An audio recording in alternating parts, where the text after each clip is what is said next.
Colonel Russell Williams apologizes in court and is sentenced for his crimes.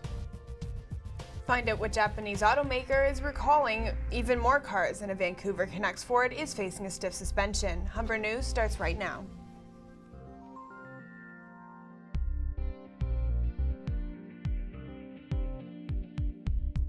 Hello, it's October 21st, 2010. Welcome to Humber News, coming to you from the Broadcast Center here at North Campus. I'm Jared Lalonde. Thanks for joining us. And I'm Rachel Yeager. Ahead on our show, we have all the latest news, sports, and entertainment highlights, and of course your 5-day forecast. But first, Jared has our top story.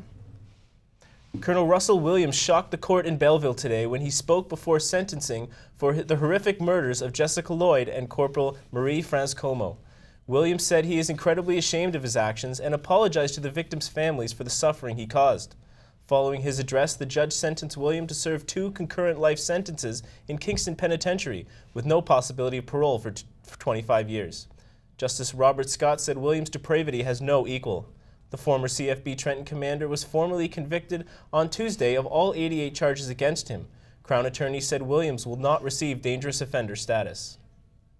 Toronto police are looking for a gunman after 2 men were shot at in the Bloor and Ossington area. The suspect is said to be of medium build, 6 feet tall, and dressed in all black. The shooting happened yesterday afternoon at 813 Bloor Street West. One man's head was grazed by a bullet, the other man was shot in the arm.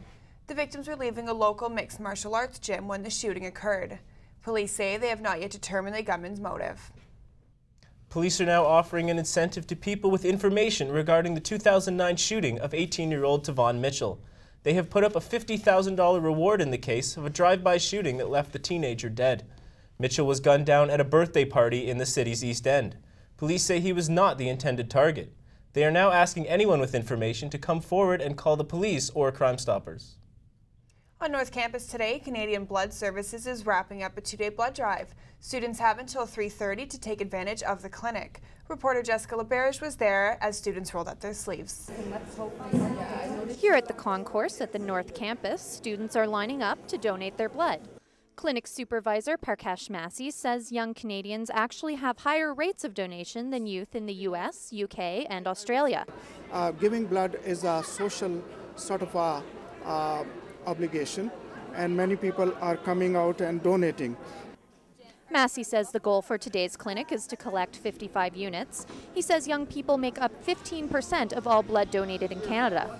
Sarah Parrington is part of that 15%. She says this isn't the first time she's donated. I've donated 3 times, and I'm donating because I think it's a really good cause, because, you know, like, people get in car accidents and stuff and need blood. And who knows, maybe I'll need blood one day. It's been a busy 2 days here at the clinic, and staff told us that it has been successful. If you missed this week's clinic and still want to donate, you can find all the information you need online at blood.ca or by calling 1-888-2DONATE. Jessica LaBerge, Humber News. In the municipal election, a strange turn of events.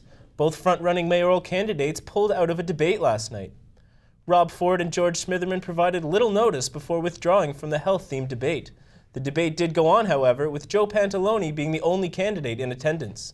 The group hosting the debate, Get Active Toronto, focus on healthy living and exercise promotion. The event organizer says the candidates' actions were disappointing. Google Street View is facing a growing backlash.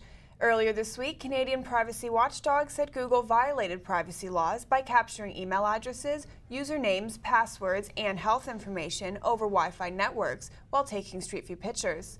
Now, Google is also facing resistance in Germany, where over 200,000 residents say they don't want their houses on the popular mapping feature. Switzerland, Spain, and other nations around the world have also voiced their privacy concerns. Street View is now available in 23 countries and is scheduled to be available in 20 German cities by the end of the year. Toyota is once again recalling more vehicles, warning owners of brake fluid and fuel pump problems. The world's largest automaker is recalling 1.53 million models, nearly 20,000 of which are in Canada. The models include the 2005 and 2006 Avalon, the 2004 to 2006 Highlander and Lexus RX 330, and the 2006 Lexus GS 300, IS 250, and IS 350. Over the past year, Toyota has recalled over 10 million vehicles worldwide for a variety of problems, including sticky gas pedals. No accidents have been reported from the recent problems. After the break, we'll have more news from across the country and around the world. Maddie Jo Tilley has your sports news, and Natasha Fern will let us know what Mother Nature has in store. It's clear skies right now, but you'll want to keep your umbrella handy. You'll need it for the trip home. I'll have more weather details after the break.